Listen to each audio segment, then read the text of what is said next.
Inaresto ng San Miguel PNP ang dalawang lalaki habang naaktuhang nagnanakaw ng diesel mula sa mga nakaparadang truck sa Barangay Salangan, San Miguel, Bulacan. Patrolwoman Mildred Tawagon, ibalita mo. Dalawang lalaki ang naaresto matapos maaktuhang nagnanakaw ng diesel mula sa mga nakaparadang truck sa Barangay Salangan, San Miguel, Bulacan. Kinilala ni Police Lieutenant Colonel Joey Louis B. Bilaro, hepe ng San Miguel Municipal Police Station, ang mga naarestong sospek na pawang mga residente ng Payatas B, Quezon City. Kasama nila ang isa pang sospek na kilala lamang sa alias John Patrick na kasalukuyang pa rin pinaghahanap ng mga otoridad. Ayon sa investigasyon, nakatanggap ng tawag ang San Miguel Municipal Police Station mula sa isang concerned citizen kaugnay ng tatlong kalalakihang namataan na nagsasalin ng diesel mula sa mga truck na nakaparada sa gilid ng highway.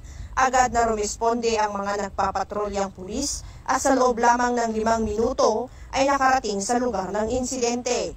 Sa isinagawang hot pursuit operation, naabutan at naaresto ang dalawang sospek sa Barangay Anyatam, San Ildefonso, Bulacan.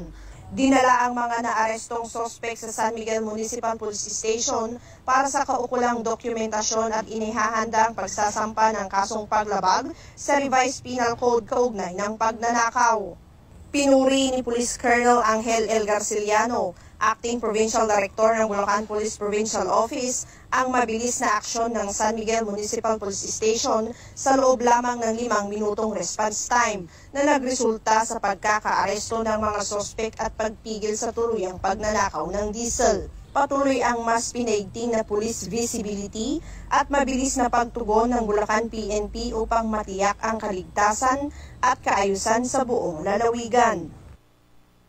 Mula dito sa Bulacan Police Provincial Office, ako ang inyong PNM correspondent, Patrolwoman Mildred A. Tawagon, alagad ng batas, tagataguyod ng balitang pulis.